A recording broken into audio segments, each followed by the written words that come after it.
오늘은 책 읽기 좋은 날.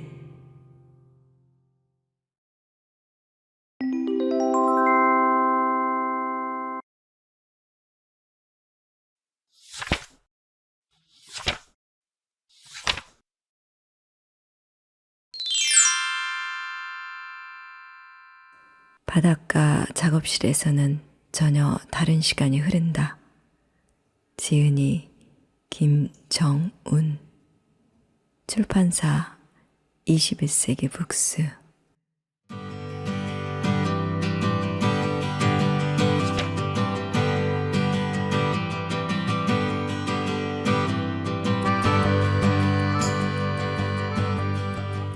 안녕하세요. 책 읽기 좋은 날입니다. 오늘 소개할 작품은 21세기 북스 출판사에서 발행한 신간 김정운 작가님의 바닷가 작업실에서는 전혀 다른 시간이 흐른다인데요. 저는 이 책이 좋은 글은 물론이고 그림이 실려 있어서 더욱 좋았습니다.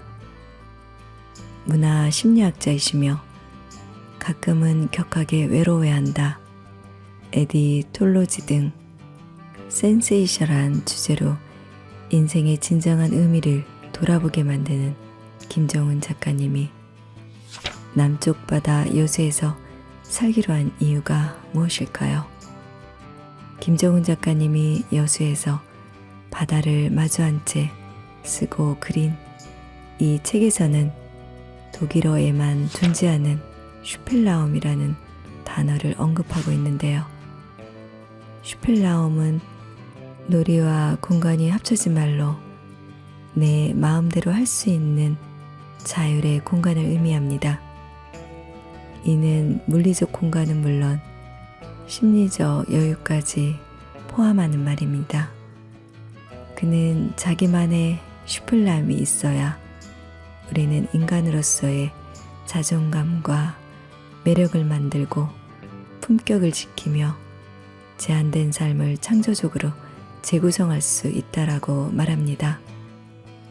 우리가 밀집 장소에서도 본능적으로 자신을 위한 최소한의 공간을 확보하려고 하고 내 공간을 어떻게든 마련하여 정성껏 가꾸며 필사적으로 지키려는 이유입니다. 그런 곳이라면 아무리 보잘것없이 작은 공간이라도 내가 진짜 하고 싶은 일은 하고 정말 하기 싫은 일은 하지 않으면서 즐겁고 행복할 수 있습니다. 하루 종일 혼자 있어도 전혀 지겹지 않습니다.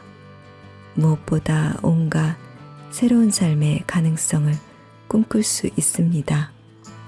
김정운 작가님은 여수에서 자신이 꿈꾸던 바닷가 작업실, 미역 창고를 찾기까지의 여정을 들려줍니다. 인생을 바꾸려면 공간부터 바꿔라. 구체적으로 애쓰지 않으면 행복은 결코 오지 않는다. 즉, 공간이 우리의 남은 이야기들을 좌우하므로 남은 인생을 바꾸려면 공간부터 바꿔야 한다고 말하고 있습니다.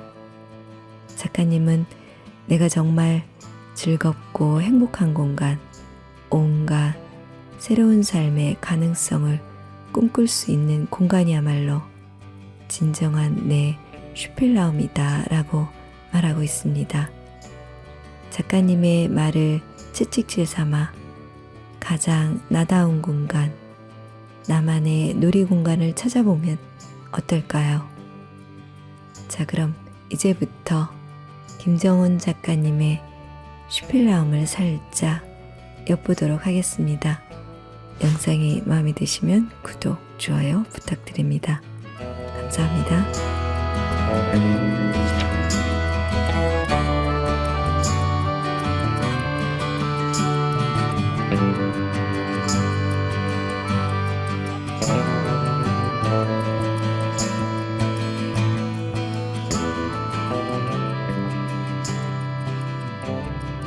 조금 긴 에필로그. 천국에서는 바닷가 해지는 이야기만 합니다. 여수 남쪽 섬의 내 작업실. 미역 창고 공사는 이제 거의 마무리 단계입니다. 낡은 미역 창고 개조 공사가 너무 오래 걸렸습니다. 돈도 생각보다 훨씬 많이 들어갔습니다. 계산해보니 처음 예산의 꼭 2배입니다. 이런저런 공사가 아주 다양합니다.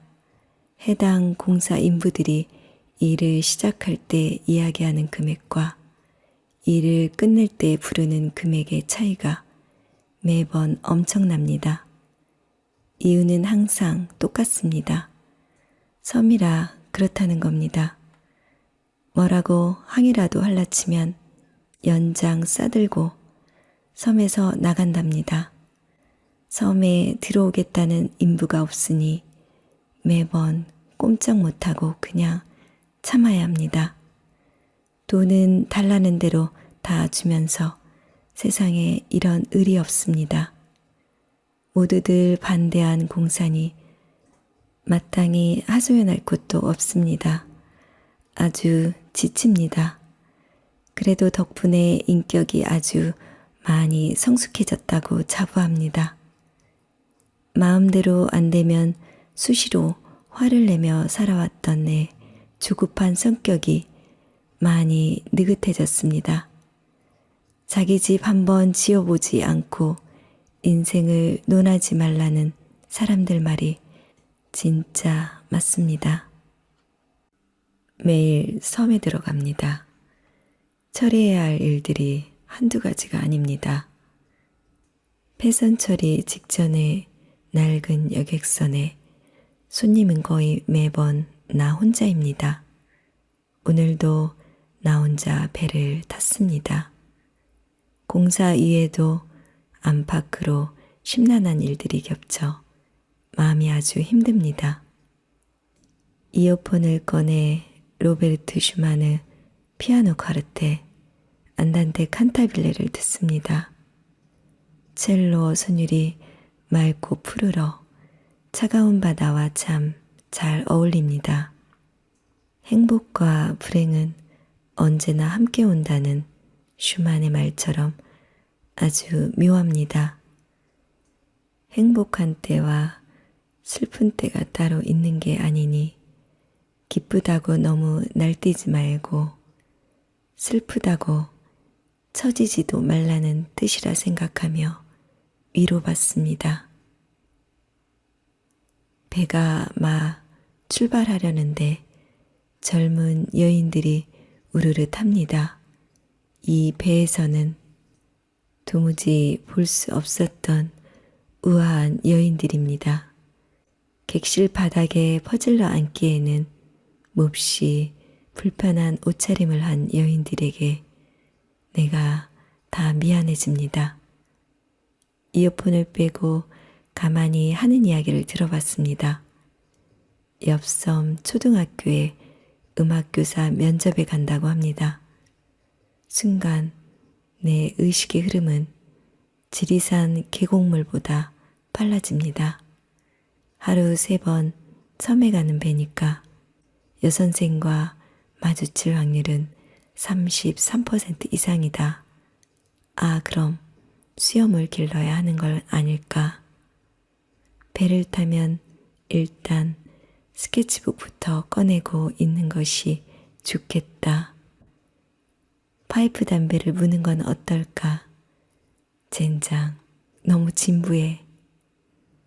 도대체 내가 왜 이러고 사는 건지 곰곰이 생각해 봤습니다. 옆 섬에서 여인들은 모두 내렸습니다. 배에는 다시 나 혼자입니다. 급 쓸쓸해지며 내가 지금 뭐 하는 건가 하는 생각에 슬퍼집니다. 지난 50년은 밀려 살았으니 앞으로의 50년은 내가 하고 싶은 일을 하겠다고 결심하고 교수를 그만둔 지 벌써 8년째입니다. 그동안 일본에서 미술 전문대학을 마치고 아는 사람 하나 없는 여수로 들어왔습니다. 이제는 다시 여수 남쪽 끝에 섬으로 들어간다며 옆 섬에 여선생이 온다는 소식에 이토록 가슴 설렙니다. 도대체 내가 왜 이러는 걸까요? 공간 충동입니다. 내가 진짜 하고 싶은 일, 그러니까 글 쓰고 그림 그리고 음악 들으려면 내 공간이 있어야 합니다. 내가 정말 하기 싫은 일, 그러니까 만나고 싶지 않은 사람을 만나는 일, 미치도록 싫은 일입니다. 저녁마다 TV 채널을 돌리며 등장인물 욕하며 늙어가는 것, 이건 정말 끔찍한 일입니다. 을 피하려면 내 공간이 있어야 합니다. 이 허접한 외로움을 담보로 내가 얻고자 했던 것은 바로 내 공간이었습니다.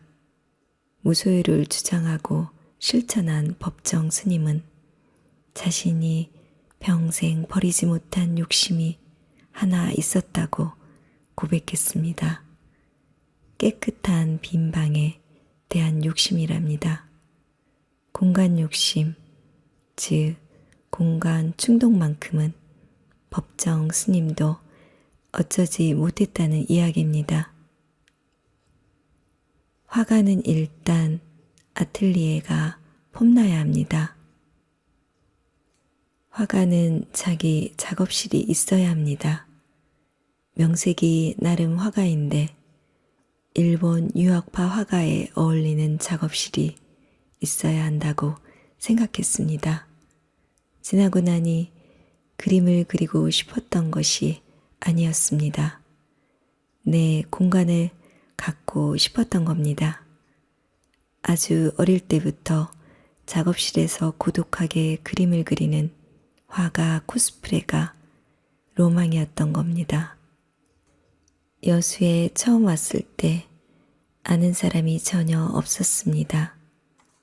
우연히 알게 된 여수 골든비치 리조트에 김정길 사장이 여수 외곽에 어떤 화가가 근사한 아틀리에를 가지고 있다고 구경 가자고 했습니다. 낯선 곳에서의 삶은 그곳에서 처음 만나는 사람이 누구인가에 따라 결정됩니다. 여수에서 처음 만난 여수 제1병원 강병석 원장과 김정길 사장께 참으로 감사한 마음입니다. 박지호 화가의 작업실이었습니다. 깜짝 놀랐습니다. 내가 막연하게 꿈꿨던 화가의 작업실이 눈앞에 그대로 나타났기 때문입니다. 동네 농산물 저장 창고를 아주 오래전에 구입해 화실로 만들었다고 합니다. 높은 천장에 목재 트러스가 아주 멋진 곳이었습니다. 박 화가는 늙은 여인의 검은색 토르소만 집중적으로 그리고 있었습니다. 많이 우중충합니다. 그러나 자기 세계가 아주 명확한 고품격의 그림들입니다.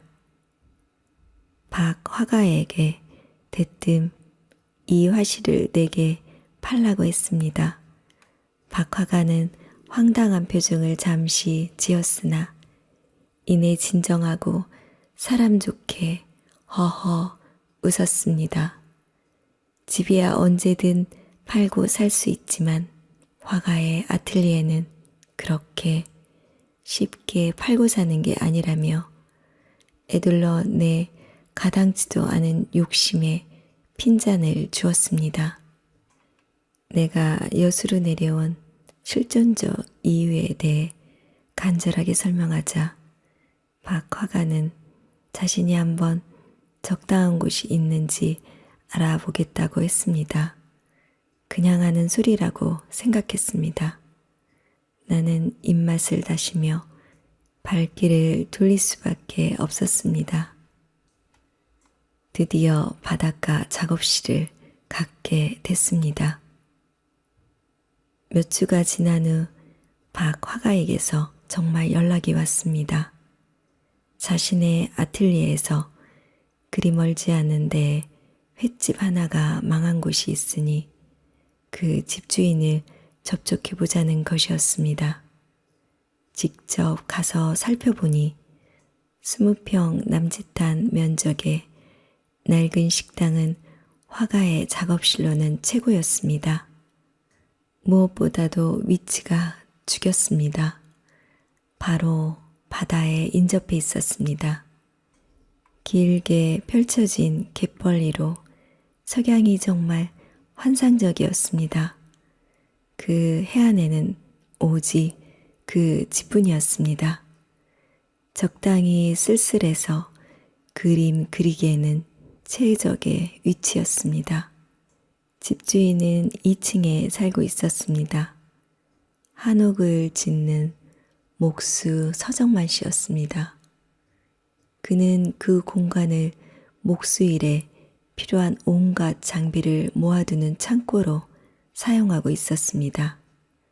목수라 큰 창고가 꼭 필요하다며 임대할 마음이 전혀 없다고 했습니다.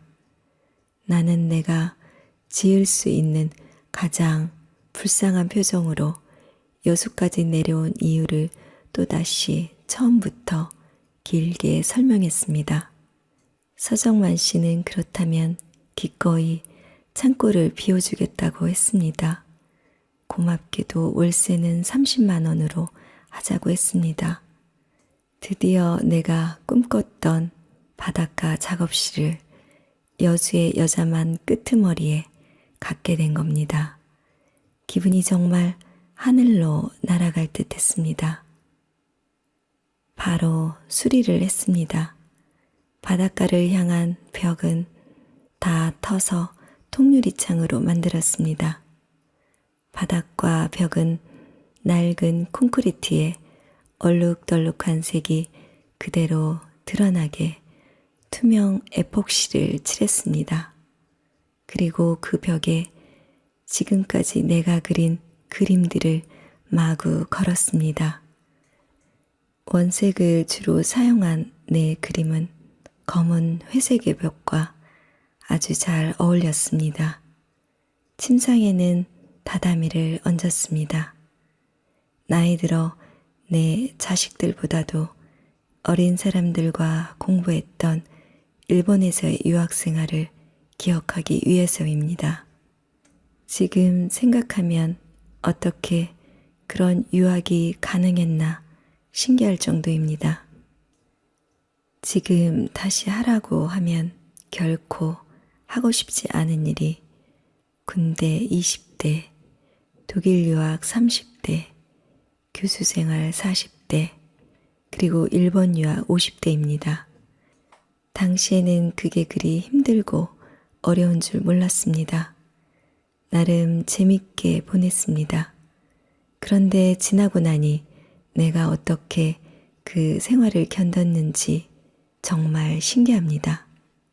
특히 4년에 걸친 50대 일본 유학은 정말 외롭고 힘들었습니다. 해가 지면 어쩔 줄 몰라 하며 헤매고 다녔던 교토 아라시야마 강가의 밤 풍경이 아직도 눈에 선합니다.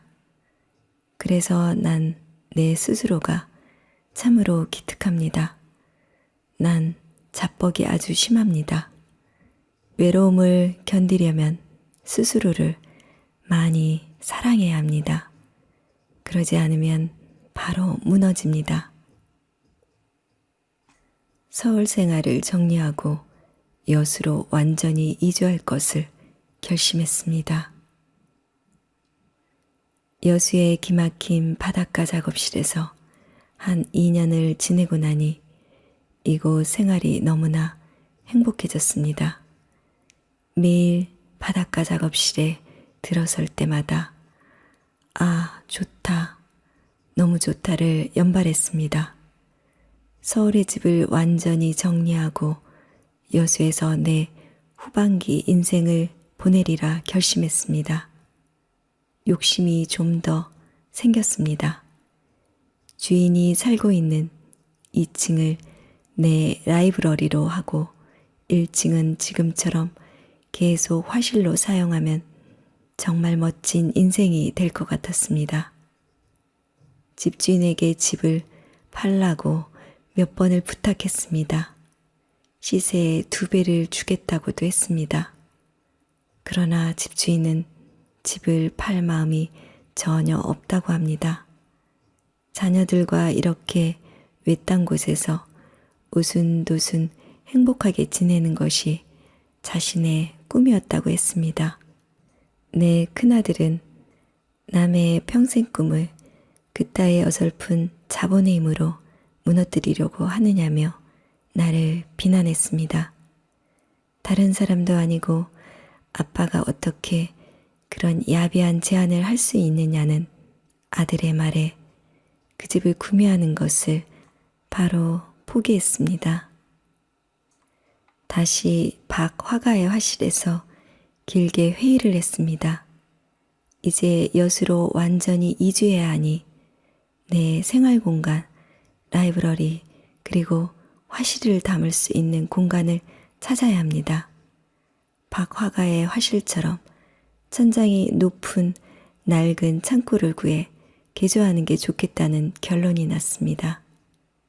몇 달을 함께 돌아다녀 봤지만 여수의 땅값은 그 사이 오를 대로 올라버렸습니다.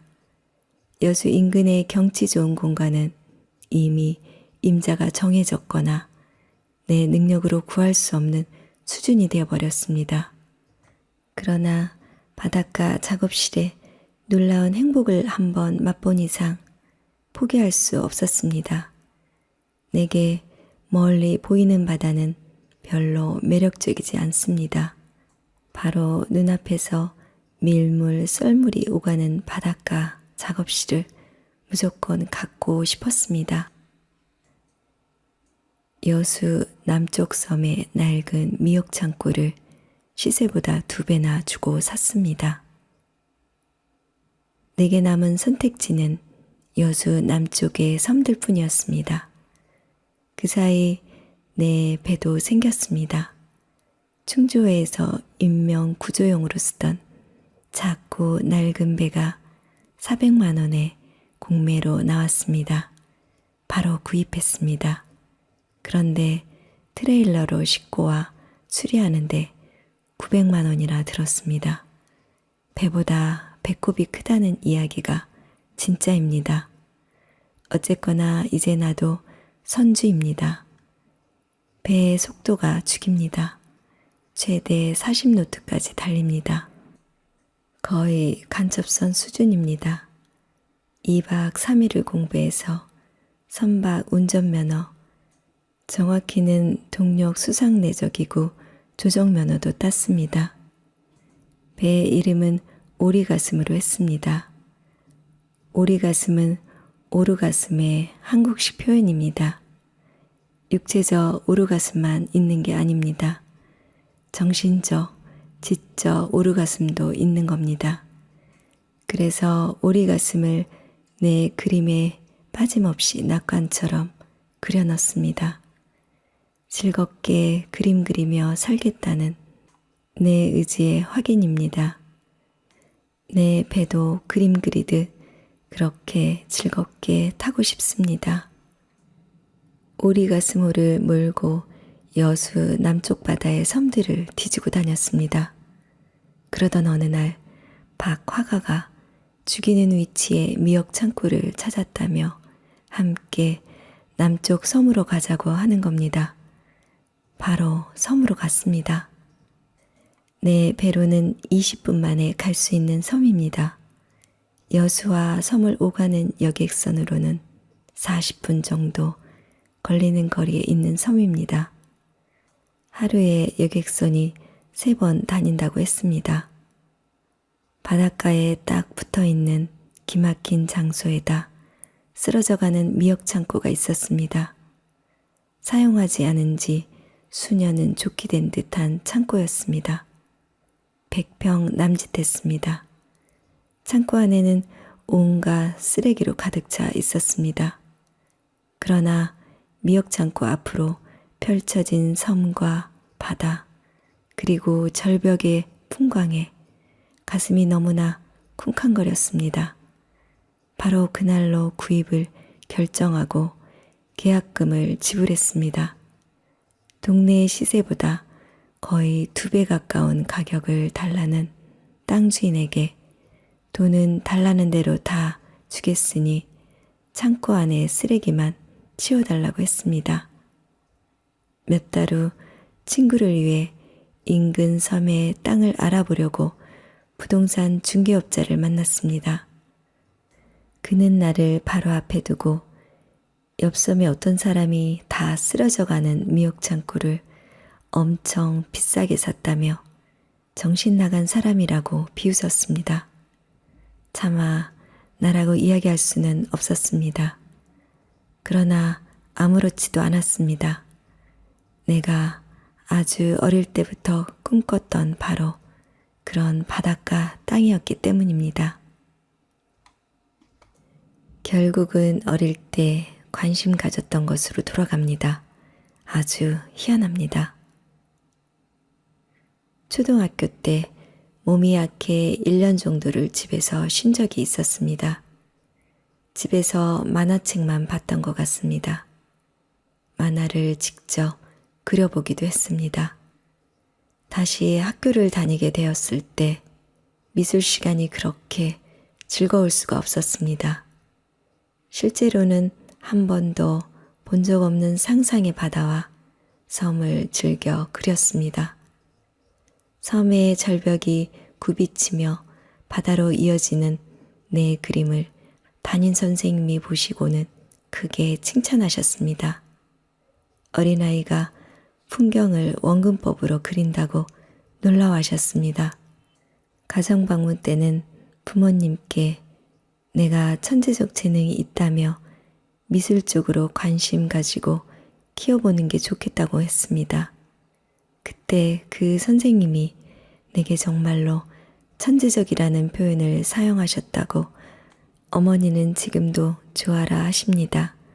모든 어머니에게 자기 자식은 천재입니다. 그때 그렸던 그 그림을 아직도 기억합니다.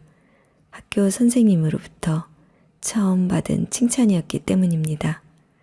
거의 50년이 지난 후 내가 구입한 여수 남쪽 섬의 바닷가, 미옥창고 앞의 풍광은 내가 초등학교 때 그렸던 바로 그 그림과 소름 끼칠 정도로 꼭 닮아 있습니다.